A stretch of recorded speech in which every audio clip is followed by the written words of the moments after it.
Hai guys, kembali lagi dengan podcast Millennial Session. They call me PROPHET. I count up all the thoughts I see. I hit her for premium, snap and ask her for some pics of feet. What? She looks shawty. Asian bitches, man, they make me so horny. Put it in a booty and I'm recording. Call me a simp little bitch, I'm reporting. I got 1, 2, 3, 4 traps and they got. Nah, dengan saya Tania Latifah Zahra dari Prodi Ilmu Pemerintahan Universitas Amikom Yogyakarta dan teman saya. Saya Sania dari Ilmu Pemerintahan Universitas Amikom Yogyakarta. Nah, Kak Sania, apa kabarnya nih? Udah lama kan gak ketemu kita. Baik. Kakak, Dari mana? Dari kampus kebetulan. Karena kan tadi habis UTS Iya. kan. Gimana UTS-nya? Alhamdulillah ya. Aman ya, aman. Kakak gimana UTS-nya? Aman. Aman kok Bisa kita. ya? Iya. Alhamdulillah. Kumlot insya Allah. Nah, di sini kita nih mau ngobrolin apa sih? Jadi kita tuh mau ngobrolin tentang government public relations nih, Kak. Oh, Nah. kira-kira kita ada narasumber nggak? Ada. Nah, kita kenalin ya narasumber kita. Ada 2 nih. Satunya Mas Sudiin dari Prodi Ilmu Pemerintahan Amikom Yogyakarta juga, dan Mas Ayas nih narasumber utama kita, Mas Ayas. Mas Ayas boleh deh ini perkenalan dirinya ya. Sebelumnya terima kasih tadi sama Mbak siapa sama siapa? Sania Sania dan sama Tania. Tania. Sania dan Tania. Sebelumnya saya ini kuliah juga di jurusan hubungan internasional. Sekarang sudah selesai. Oh, selesai alah. kuliah. Sekarang disibukkan sama kegiatan-kegiatan nulis. Kemudian saya juga sekarang lagi bekerja di salah satu perusahaan swasta. Jadi kegiatan sehari-hari diskusi, nulis Iya. dan membaca gitu kira-kira. Kalau boleh tahu Mas dari universitas mana ya? Saya dari Universitas Respati Yogyakarta. Oh. Asalnya dari mana ya, Saya Mas? asalnya Bengkulu, Mbak. Oh, alah, stay di sini berarti ya. Stay di sini. Oke. Kalau Mas Sudiin? Apa nih Mas kesibukannya? Lagi sibuk apa gitu? Iya. Oh, kalau saya sendiri mungkin untuk sekarang ini kan lagi UTS ya, jadi Iya. sibuknya menjalani UTS. Selain itu juga kan saya juga adalah aktif di organisasi. Jadi mungkin ada kesibukan lain ya di situ, mungkin memikirkan terkait kan di situ saya juga memiliki posisi yang lumayan sebagai Iya. wakil ketua HIMIP. Terus saya di situ punya banyak tanggung jawab lah. Mungkin selain kuliah saya juga punya tanggung jawab di situ, dan kesibukan saya ya setiap hari memikirkan kuliah dan juga memikirkan HIMIP itu sendiri. Tapi balance ya, Mas. Ya balance lah, bisa dilihat lah. Iya. Nilainya juga gak jelek-jelek banget. Oh iya. Betul. Nah, sekarang kita ngapain nih, Kak? Jadi kita tuh mau nanya ke kakak-kakak tentang government public relation nih. Nah, menurut kakak apa sih government public relation itu? Mungkin dari Mas Sudiin dulu. Mungkin kalau yang saya ketahui yaitu kalau government publication itu mungkin upaya pemerintah untuk memberitahu kepada masyarakat terkait apa kerja dari pemerintah, Iya. ya baik itu terkait dengan kinerja pembangunan dan lain sebagainya. Itu juga menjadi salah satu faktor keberhasilan pemerintah untuk memberitahukan kepada masyarakat agar masyarakat tahu apa yang dilakukan pemerintah gitu. Baik. Kalau dari Mas Ayah sendiri mungkin? Ya, sejalan sama apa yang disampaikan sama Mas Sudin tadi. Iya. GPR ini atau Humas Pemerintah ini memang sebagai fasilitator jembatan sekaligus ujung tombak dari pemerintah. Baik itu sebagai fasilitator, komunikator, kemudian dia juga sebagai interpreter dari pemerintah untuk menerjemahkan apa-apa yang nanti pemerintah ingin sampaikan kepada publik. Secara garis besar seperti itu. Iya, baik. Nah, setelah kita tahu tentang government public relation dari Mas-mas nih, mungkin kita bisa lanjut ke pertanyaan kedua. Nah, Oke. menurut Mas-mas nih, bagaimana sih cara kita melihat program government public relation saat ini di Indonesia? Apakah memiliki dampak positif untuk pemerintah atau gimana? Siapa dulu nih? Boleh dari Mas Ayas dulu. Jadi kira-kira apakah GPR ini sudah berdampak positif bagi pemerintah atau Iya. tidak seperti Iya. itu, Mbak? Ya sejauh ini kalau kita lihat memang GPR ini berfungsi bagus terhadap pemerintah karena dia selain menjadi branding atau untuk citra pemerintah, ia juga sebagai tadi yang saya sampaikan di awal jembatan bagi pemerintah ke masyarakat. Dia tidak hanya satu arah tapi juga 2 arah.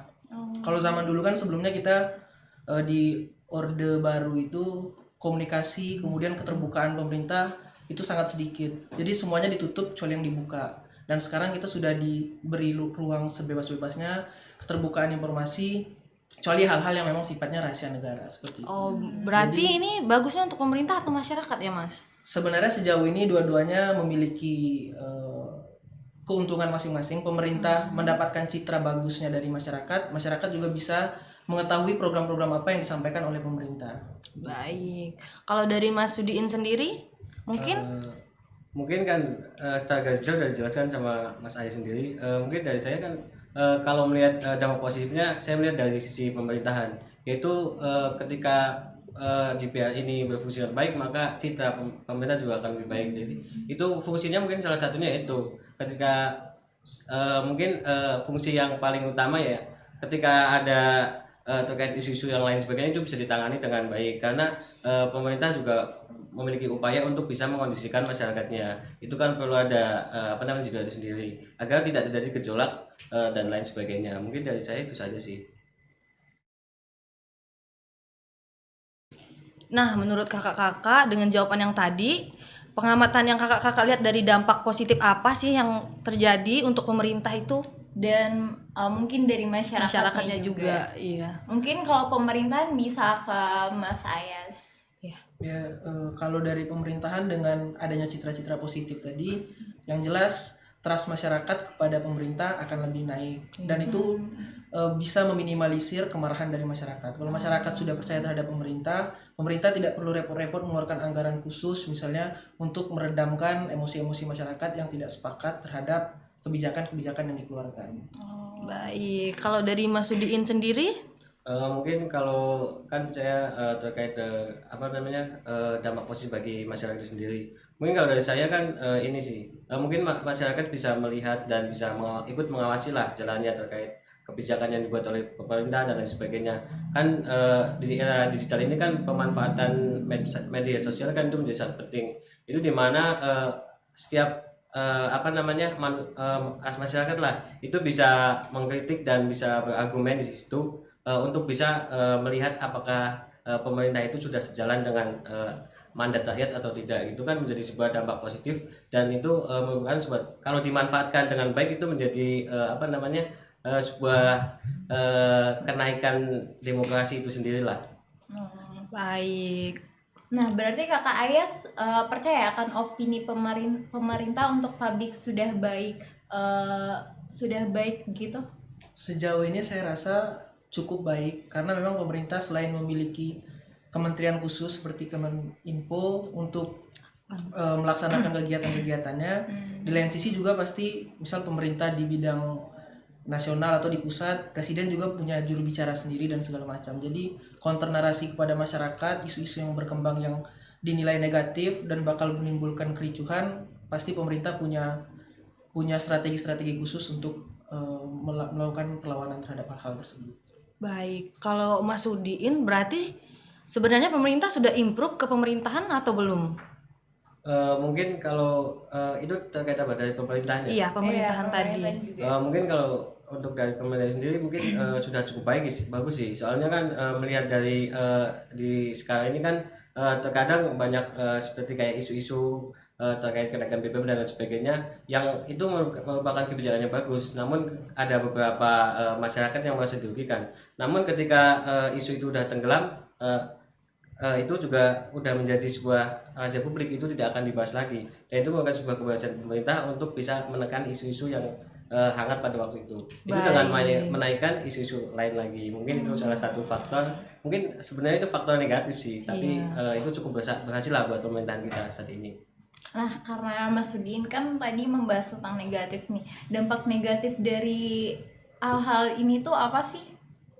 Mungkin kalau terkait dengan GPR sendiri, yaitu terkait mungkin dampak negatifnya ya, mungkin pemerintah itu akan terlihat bagus gitu tanpa adanya kecacatan. Itu kenapa? Karena ketika ada gejolak dari masyarakat, pemerintah berusaha untuk memberikan citra baik. Dan itu menurut saya tuh masih kurang bagus. Kenapa? Karena ketika pemerintah itu memiliki dikta yang tinggi dan tidak ada pihak oposisi yang kuat, maka itu akan terjadi seperti pada zaman dahulu sama Orde Baru, yaitu banyak masyarakat yang malah dirugikan, yaitu terkait banyak korupsi dan lain sebagainya. Soalnya kan faktor-faktor itu saling berkaitan. Ketika pemerintah itu tidak ada yang ikut mengawasi dan lain sebagainya, itu mudah ditekan dan banyak kayak aksi-aksi yang dibungkam, maka itu akan menyebabkan pemerintah itu sendiri menjadi kayak pemerintah moneter gitu. Tidak boleh rakyat itu memberikan kritik dan lain sebagainya. Itu kan menurut saya sebagai kemunduran demokrasi sebenarnya.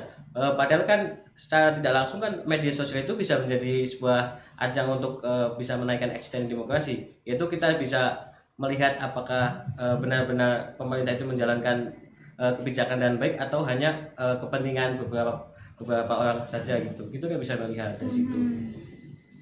Berarti lebih banyak ke dampak positif atau negatifnya?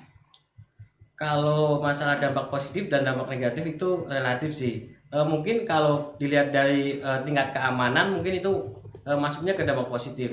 Kenapa ketika kemarahan-kemarahan masyarakat itu bisa diredam dengan dengan apa yang dilakukan pemerintah dengan dari JPR itu sendiri, dengan berbagai macam cara mungkin bisa melakukan dengan memberikan isu baru dan lain sebagainya, itu juga kan menjadi dampak positif, yaitu keamanan dan tingkat kepercayaan tingkat kericuan di negara itu sendiri kan menjadi aman. Namun ketika banyak kayak misal aspirasi dan lain sebagainya, ketika keresahan dari masyarakat itu dibungkam, itu akan menimbulkan sebuah kayak negara itu tidak pro kepada rakyat. Ketika negara itu tidak dikritik atau secara tidak langsung mereka itu bisa berjalan dengan baik dan mereka merasa bahwa mereka itu tidak ada yang mengusik, itu mereka akan lebih kayak sebenarnya lebih kurang terarah lah, istilahnya seperti itu mungkin. Setelah dari penjelasan Mas Sudin sama Mas Ayas tentang negatif positifnya, mungkin kita lanjut ke pertanyaan selanjutnya. Mungkin bisa dibacain sama Mbak Tania. Baik, menurut kakak-kakak, apakah program Government Public Relations ini berfokus untuk masyarakat Indonesia atau sebagai langkah strategis pemerintahan untuk memberikan informasi ke internasional bahwa Indonesia baik-baik saja untuk investor, atau mungkin kerjasama antar negara? Mungkin dari Kak Ayas dulu. Ya, sebenarnya sesuai dengan Impres nomor 9 tahun 2015 tentang komunikasi politik atau komunikasi publik ini, memang yang ditekankan salah satunya dari Presiden Jokowi itu adalah tentang bagaimana nation branding. Harus ada semangat kebangsaan, harus ada semangat nasionalisme, dan itu bukan hanya untuk masyarakat tapi juga untuk global. Bahwasanya memang orang memandang Indonesia ataupun negara lain memandang Indonesia negara yang baik-baik saja dan siap menerima invest dari pihak manapun, seperti itu. Jadi memang langkah-langkah ini ditujukan bukan hanya untuk masyarakat, tetapi juga bukan hanya untuk masyarakat Indonesia tapi juga untuk masyarakat global. Baik, menyeleweng dikit ya Kak Ayas. Kalau kakak ditanya nih tentang pendapat Kak Sudin tadi, kira-kira kakak setuju nggak tentang yang pembahasan Iya. positif negatif yang tadi? itu?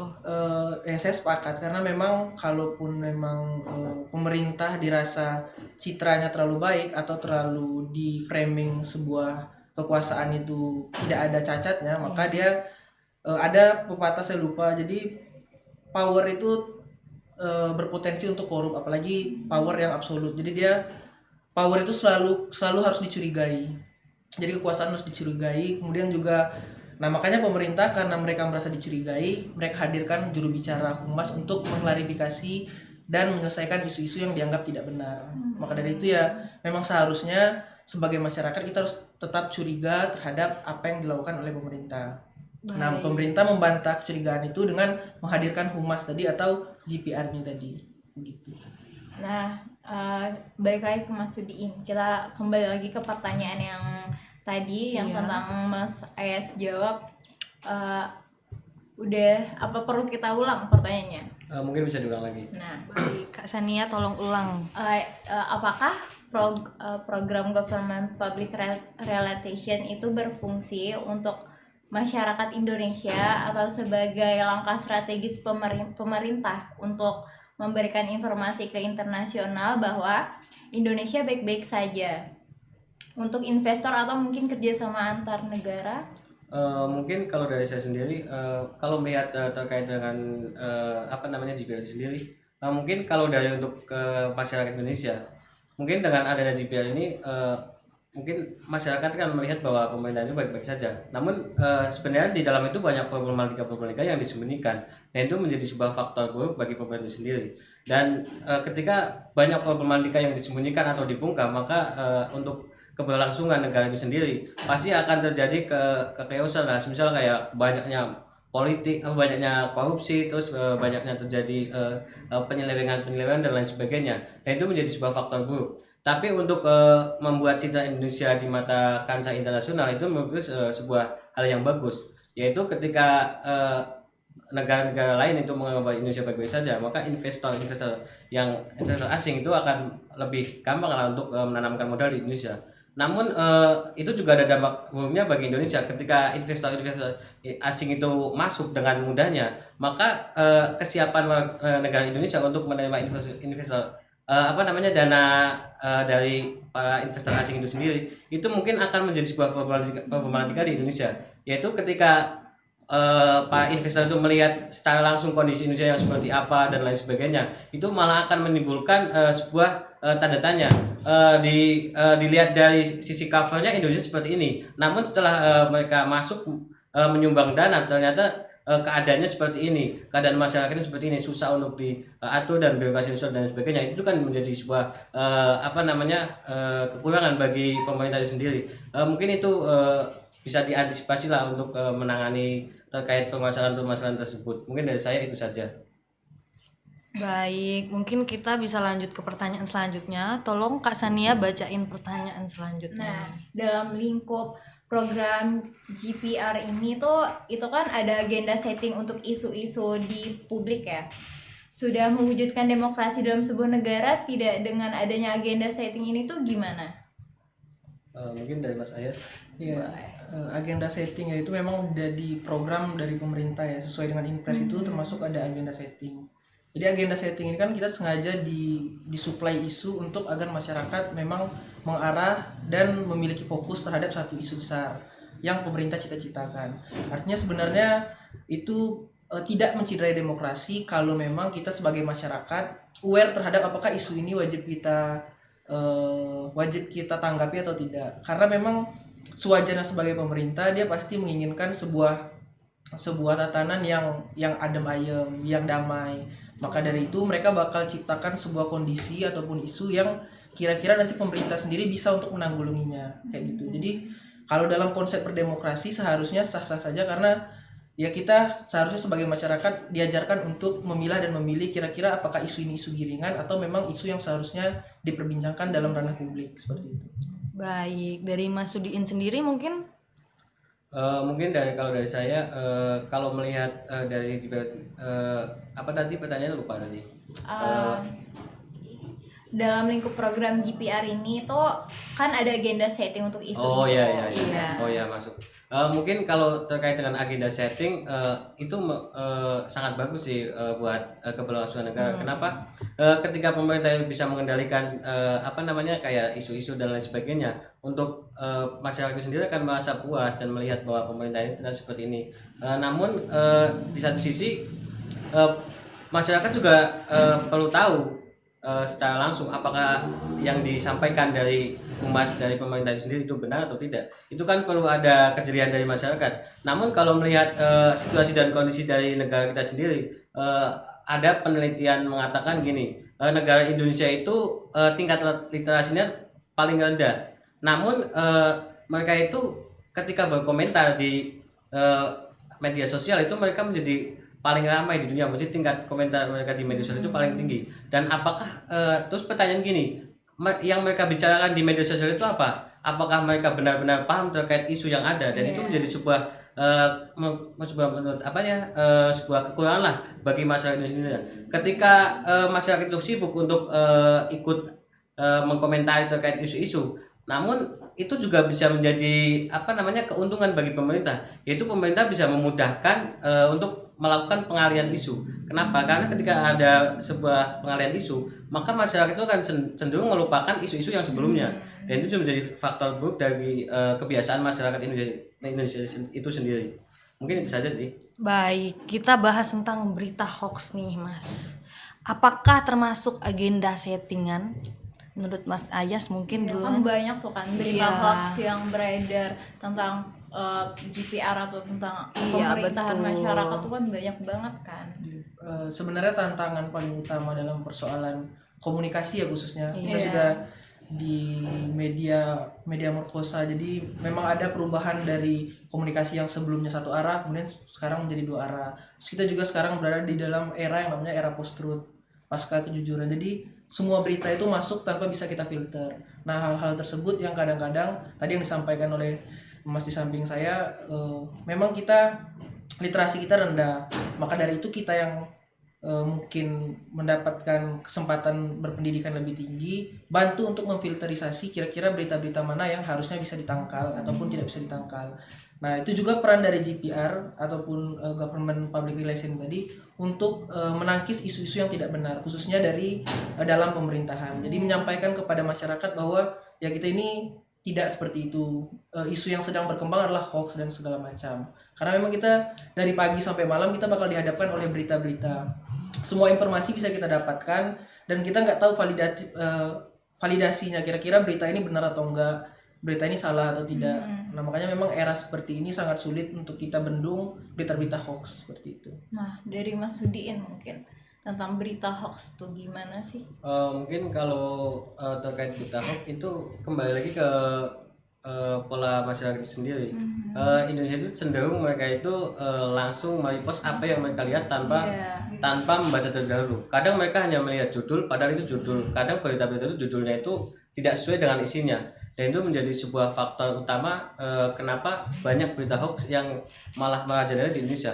Karena ketika seorang menyebar berita hoax, namun dengan judul yang sesuai, namun di dalam isinya tidak sesuai, itu akan mudah direpost oleh masyarakat Indonesia. Namun dengan adanya seperti itu, maka mungkin kalau bisa dilihat pemerintah berita hoax itu akan mudah berkembang lah di Indonesia. Dan salah satu faktornya yaitu kebiasaan dari masyarakat Indonesia dan tingkat literasi yang kurang. Dan itu merupakan, dan ketika berita-berita hoax itu mudah digoreng dan lain sebagainya, itu juga menjadi faktor keuntungan bagi pemerintah juga dan juga bagi masyarakat. Ya, ketika ada berita hoax itu pemerintah bisa memanfaatkan itu dengan melakukan pengalihan isu ketika kebijakan-kebijakan itu tidak sesuai dengan apa yang diminta oleh masyarakat.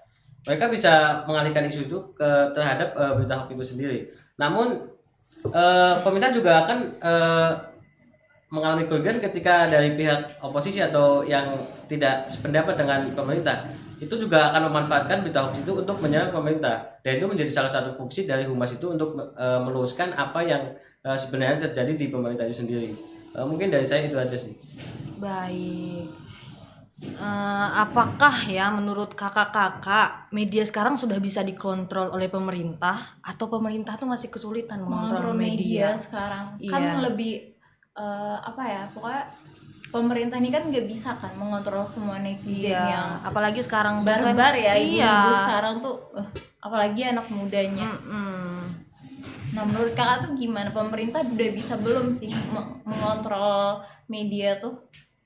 Mungkin kalau dari saya sendiri, kalau bicara terkait pemerintah bisa mengontrol atau tidak, itu mungkin kalau dari saya itu pemerintah masih belum siap untuk bisa mengontrol terkait gejolak perkembangan teknologi. Kenapa demikian? Contohnya banyak kasus sebelumnya, yaitu terkait kebocoran data dan lain sebagainya. Itu merupakan sebuah bentuk belum kesiapan dari pemerintah. Kenapa? Karena dengan adanya kebocoran data dan lain sebagainya, otomatis kesiapan pemerintah untuk menanggapi terkait kemajuan teknologi itu sendiri itu menjadi sebuah faktor yang harus diperhatikan oleh pemerintah. Dan selain itu juga ketika kemajuan teknologi itu terlalu cepat dan masyarakat Indonesia belum siap, itu juga menjadi sebuah menjadi problematika di masyarakat.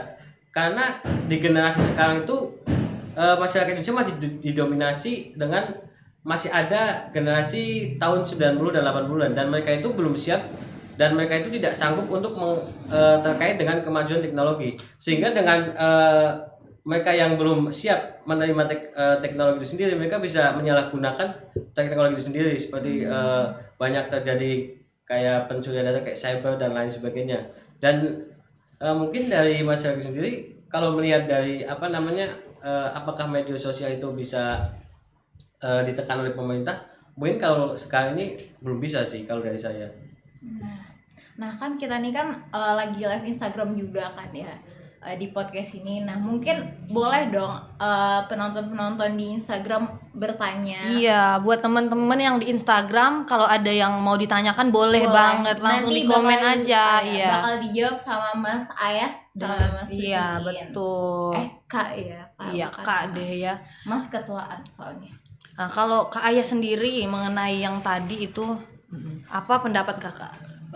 Kalau saya malahan harusnya prakteknya pemerintah tidak boleh menguasai media komunikasi secara full, karena memang di dalam berdemokrasi ya kita dibebaskan untuk berpendapat asal tidak mengandung unsur sara dan lain sebagainya. Jadi pemerintah melalui GPR ini tadi mereka hanya mengklarifikasi kalau memang ada masyarakat yang berargumentasi tidak sesuai dengan faktanya, di sanalah peran-peran humas pemerintah tadi untuk mengklarifikasi sekaligus memberitahu informasi yang lebih tepat. Karena kalau di dalam negara demokrasi pemerintah tidak memiliki hak untuk mengatur alat-alat yang sebenarnya digunakan oleh masyarakat. Masyarakat harus lebih bebas dan berani dalam menyampaikan sesuatu. Jadi pemerintah seharusnya tidak berhak untuk mengkontrol argumentasi kemudian apa yang disampaikan oleh masyarakat di dalam negara demokrasi seperti itu. Baik.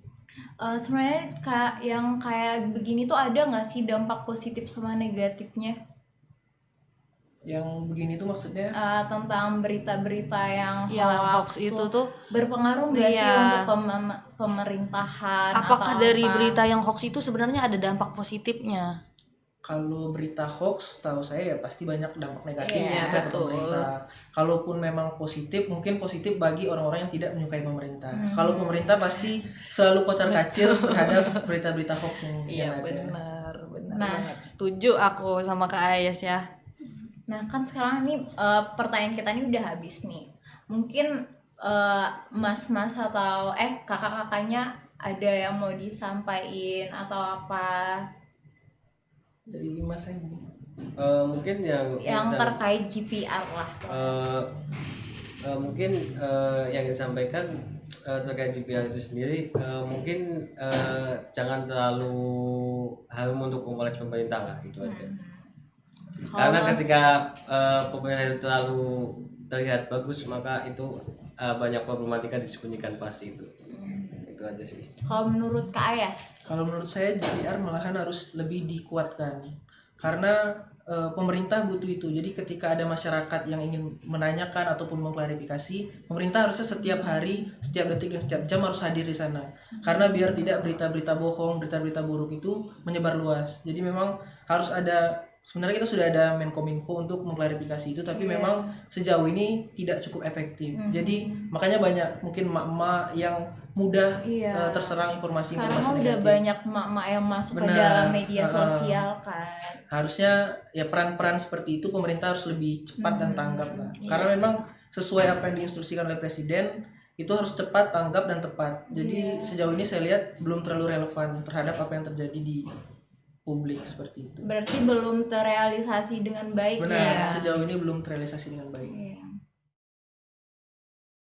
Nah kan sekarang ini udah zamannya media sosial kan, YouTube, TikTok, Instagram segala macam. Nah menurut kakak tuh pemerintahan sekarang kan juga masuk GPR pemerintahan pasti juga masuk ke dalam media sosial itu kan. Jadi gimana tanggapan kakak? Pantas atau enggak gitu digunakan? Ya, kalau menurut saya memang sejauh ini sewajibnya pemerintah harus lebih dahulu hadir sebelum masyarakatnya. Jadi seharusnya sebelum misalnya teman-teman main TikTok, ya pemerintah udah harus lebih main TikTok karena mengantisipasi hal-hal yang mungkin bisa berakibat tidak baik bagi pemerintah. Ya, pemerintah memang harus hadir dan harus lebih peka terhadap perkembangan-perkembangan yang ada. Jadi memang ya tugas dan fungsi pemerintah memang seperti itu. Dia harus lebih dulu hadir. Kalau misalnya makanan ya pemerintah harus coba dulu sebelum rakyatnya yang keracunan. Setuju. Kalau Mas Sudiin sendiri gimana? Kalau melihat terkait itu semua, mungkin ini sih kan kalau melihat dari Indonesia kan terkait GPR sendiri, kayak eh, kadang ada beberapa kelompok yang mungkin terlalu kayak memuji-muji pemerintah terlalu berlebihan, sehingga dengan adanya seperti itu malah perspektif mahasiswa itu perspektif mahasiswa itu bisa dipelintirkan ketika ada sekelompok itu mengatakan bahwa pemerintah seperti ini dan lain sebagainya yang terlalu berlebihan, maka dari pihak oposisi atau pihak lawan itu akan mudah memelintirkan terkait opini bahwa mereka itu buzzer RP lah dan lain sebagainya. Itu juga yang sebenarnya pemerintah itu sudah lurus, namun ketika ada sekelompok masyarakat yang terlalu berlebihan bahwa ini pemerintah ini adalah pemerintahan terbaik dan lain sebagainya, itu akan mudah dipelintirkan oleh pihak lawan bahwa itu semua merupakan banyak kayak di pemerintah ini banyak kayak buzzer RP dan lain sebagainya, dan itu juga menjadi sebuah apa namanya kayak ketidakadilan, yaitu ketika kita sebagai masyarakat ingin memuji pemerintah, namun kita dianggap sebagai buzzer. Padahal kita itu secara terus untuk memuji pemerintah bahwa terkait kebijakan ini sudah tepat dan bagus. Namun ketika kita sesekali memuji pemerintah, berarti banyak yang ngomong ini buzzer RP lah dan lain sebagainya. Itu juga menjadi sebuah apa namanya faktor buruk sih. Mungkin dari saya itu aja sih.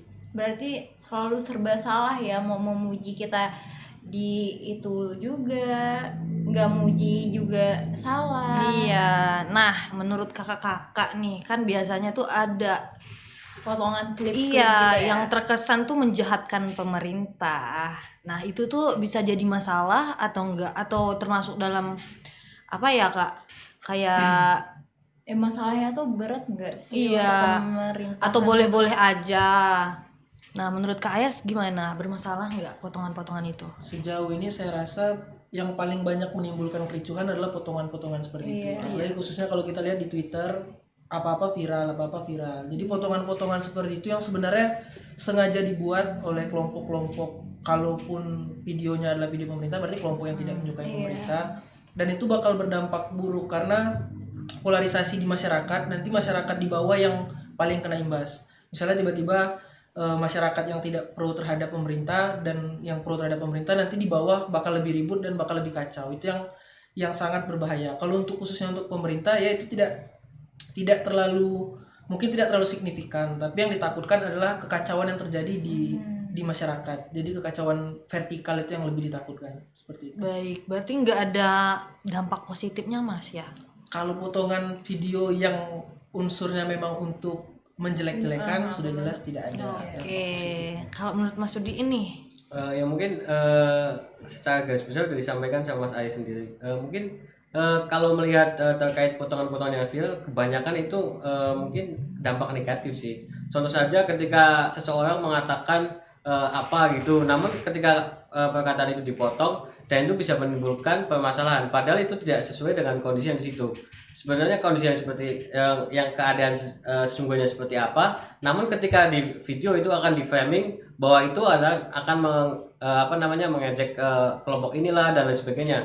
Padahal situasi sesungguhnya itu berbeda, yaitu ketika videonya full. Itu juga akan bisa menimbulkan polemik di masyarakat ketika ada golongan yang merasa dirugikan dengan potongan video itu sendiri. Mungkin itu sih kebanyakan dampak negatif. Nah, kan setelah kita membahas itu kan, nah kita kan bentar lagi nih mau tahun baru. iya, 1 bulan lagi ya Kak. Iya, Kita betul. udah mau memasuki enggak deng, 2 tahun lagi kan kita bakalan ada pesta demokrasi rakyat Iya. ya di tahun 2024. Nah, apakah pemerintah harus bergerak sekarang untuk mengantisipasi terjadinya perpecahan kelompok kembali seperti di tahun 2019? menurut Kak Ayas sendiri mungkin Ya seharusnya ya sejak awal, ini kan berarti kurang lebih 1,5 tahun lagi. Iya, Ya, sejak awal pemerintah sudah mengantisipasi karena kemarahan-kemarahan di 2019 pasti apinya belum terlalu padam sampai dengan 2024. Iya. Betul. Jadi ya itu tadi termasuk peran government public relation tadi mengantisipasi hal-hal tersebut, menyatukan tanpa harus Menjatuhkan, iya ya. menjatuhkan, benar. Jadi memang pemerintah harus sejak dini dan seawal mungkin mengantisipasi adanya polarisasi dan perpecahan yang berdampak buruk. Tapi kalaupun itu hanya sebatas perang argumentasi, perang gagasan, ya memang kita dipersilakan untuk itu. Nah, menurut Mas Sudi ini tentang pesta demokrasi yang akan terjadi di 2024 nih. Mungkin kalau dari saya untuk menanggapi itu semua, mungkin kan bisa dilihat bahwa tahun 2019 ini kan banyak terjadi kayak apa namanya istilahnya kayak saling serang lah. Iya. Mereka hanya fokus terhadap beberapa istilah-istilah kadun dan lain sebagainya. Itu kan sebenarnya merusak citra demokrasi itu sendiri. Yang perlu kita ditekankan kan sebenarnya terkait apa namanya gagasan ide dari calonnya itu sendiri. Namun yang seperti yang kita lihat yaitu mereka itu mencoba mengkotak-kotakan masyarakat itu dengan seperti yang kadun itu harus kayak gini, mereka harus tidak memilih yang sebelah sini. Itu kan juga menjadi sebuah polemik di masyarakat. Dan salah satu faktornya ya menurut saya adanya aturan presiden threshold, yaitu ketika adanya peraturan itu ya mengharuskan bahwa calon presiden itu kalau nggak salah harus didukung 20% kursi DPR ya. Itu juga menjadi sebuah faktor utama, yaitu ketika adanya aturan itu maka apa namanya otomatis secara tidak langsung calon presiden itu hanya ada 2 kandidat. Itu ketika ada 2 kandidat maka polarisasi itu akan semakin kuat. Itu ada 2 kandidat kuat, yaitu mereka akan saling serang, bukan saling serang ide namun saling serang terkait isu-isu sara yang bisa digunakan untuk kepentingan politik masing-masing. Dan itu merupakan sebuah dampak buruk yang sudah terjadi di Indonesia mungkin dari tahun 2019 itu yang paling parah sih kalau melihat. Dan selain Pilpres juga kan kalau nggak salah pas pemilihan gubernur DKI Jakarta juga banyak terjadi polarisasi terkait kadun dan cebong itu sendiri. Mungkin itu menjadi sebab asal mula dari terjadinya perpecahan di Indonesia. Mungkin bisa lah, mungkin pemerintah memberikan apa namanya kebijakan yang bisa mengurangi terkait polarisasi itu. Mungkin dari saya itu aja sih. Mungkin pesta demokrasi yang akan datang tuh lebih baik lah ya dari Iya, semoga tahun-tahun ya lebih baik. kemarin. Iya. Kan sekarang kita bahas tentang G20 nih, kan kemarin baru ada acara tentang G20 kan. Nah mungkin boleh dari Katan baca. Nah, menurut kakak-kakak, sudah berhasilkah peran Indonesia menjadi presidensial ya G20 jika kita melihat berita-berita yang banyak nih justru fokusnya ke tamu undangan G20 bukan tentang outputnya ya. Iya, malah fokusnya ke sana. Iya. Yang bisa membuat masyarakat tuh naik dalam ekonominya gitu. Ditambah lagi pas kegiatan G20 itu kan ada bom di Polandia kan. Nah, gimana sih menurut Pandangan AS, kakak, iya, pandangan pandangan Kak AS atau kakak. Kak Sudiin gitu? Pertama yang harus disoroti juga persoalan G20 ini yang berkaitan dengan GPR ya. Ada Mbak Maudy Ayunda yang dijadikan sebagai juru bicara G20. Itu kan salah satu bentuk bagaimana pemerintah ingin memastikan bahwa komunikasi terhadap masyarakat itu harus terlaksana dengan baik dengan menghadirkan mungkin milenial yang dianggap berkapasitas. Terkait dengan apa yang disorot oleh media dan segala macam, sebenarnya itu juga berdampak positif bagi pariwisata Indonesia ke depannya. Kalaupun Indonesia menyambut tamu dengan baik, berarti kan wisatawan asing juga tidak perlu takut untuk datang ke Bali khususnya. Dan itu berdampak positif untuk perekonomian ke depannya. Kalaupun yang ditanyakan adalah kenapa tidak isi dari G20 itu yang dibicarakan, mungkin G20 juga memiliki pembahasan-pembahasan khusus yang tidak boleh diasumsi oleh atau disebarluaskan terhadap publik. Karena pun terakhir kalau kita lihat setelah Presiden Jokowi membuka agenda tersebut, pihak media pun disuruh keluar. Jadi kan memang itu pembahasan tertutup dan memiliki kepentingan khusus bagi pemerintah. Kita percaya mungkin ada goals yang dicapai oleh pemerintah yang berdampak baik bagi masyarakat. Tapi tidak disorot oleh mungkin media. Tidak disorot oleh media. Karena ya media sekarang kan inginnya itu yang kontroversi, yang banyak viewers, supaya banyak ditonton. Benar, bukan substansi yang dikejar. Dari Mas Sudiin mungkin. Dari saya mungkin kalau lihat dari keberhasilan pemerintah menyelenggarakan presidensial G20 itu sendiri, mungkin yang saya soroti terkait dampak negatifnya sih. Mungkin dengan adanya berita-berita yang cenderung tidak fokus ke dari apa tujuan dari G20 sendiri, mungkin menjadi dampak negatif bagi pemerintah, yaitu dimana bisa kita lihat banyak berita yang mengatakan bahwa banyak kayak misal dari pemimpin-pemimpin dari negara lain itu malah mereka bertemu dan membahas terkait hal yang itu sebenarnya bukan unsur yang ada di G20 dan menjadi pertemuan-pertemuan bilateral negara-negara asing yang dilaksanakan di negara Indonesia. Padahal kan tujuan utama dari pemerintah itu sendiri kan untuk pemulihan ekonomi. Namun ketika mereka di belakang membicarakan lain sebagainya, itu juga kan menjadi sebuah kayak istilahnya kegagalan pemerintah lah. Ya bukan kegagalan lah, mungkin framing dari media yang terlalu kencang melihat perilaku dari pimpinan-pimpinan dunia. Padahal sebenarnya ada titik goals yang ingin dicapai oleh pemerintah Indonesia, yaitu ketika tadi mereka udah masuk diskusi media di suruh keluar, ternyata malah yang disorot yaitu terkait ketika ada beberapa pemimpin dunia berbicara di luar dan lain sebagainya, itu malah menjadi viral lah istilahnya seperti itu. Mungkin dari saya dampak negatifnya saja lah seperti itu. Yaudah. Kan kita udah dimasuk penghujung podcast nih. Nah mungkin apalagi nih Katan? Oke deh, mungkin podcast kita sudah cukup ya kakak-kakak ya. Pembahasan kita tuh mungkin kalau dibahas lebih jauh tuh lebih banyak waktu. Iya, Mungkin kan gak bakalan lain habis waktu ya. iya. Masalah GPR tuh Tapi karena durasi nih, tak habis ya. Iya, durasi. sayang banget nih. Padahal kita tuh masih mau ngomong panjang loh sama Mas Ayas dan Sudiin ya. Kakak ya. Tapi mungkin karena durasi sekali lagi cukup lah ya. Nah, mungkin terima kasih pertama buat Kak Ayas. Kak udah bersedia Iya, datang ke udah podcast meluangkan kita, waktunya, jadi makasih. narasumber Iya. pertama. Dan makasih juga buat Dan- Mas Sudiin. Iya.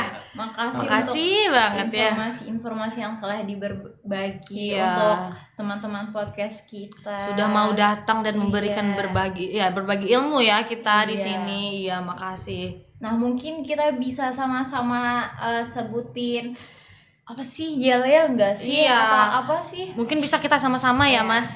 Sama-sama kita mengucapkan Kan, yel-yel podcast kalau ini misalnya ya. kita bilang millennial session, mungkin mas-mas bisa sebut kayak Stay Learn and Be Be smart ya. Nah. Bisa, Mas? Oke. Kan ini kita bilang millennial Millennial session. session. Mas-masnya bilang Stay Learn and Be smart. Nah, Bisa ya, sip ya. Kak Tania mungkin. Kita coba ya. Millennial session. Stay Learn and Be smart. Yeay. Dadah.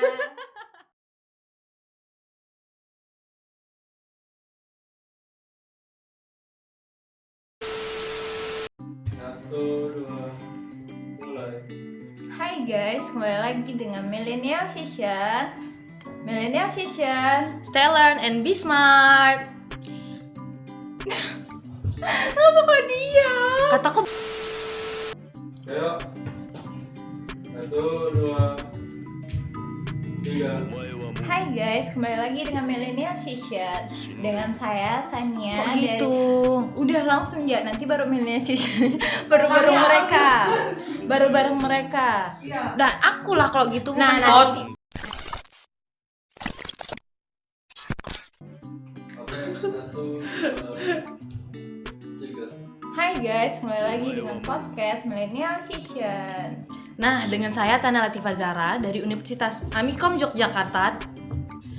Bentar. Prodi. Prodi Ilmu Pengetahuan. Langsung nah aja ya. Iya, langsung.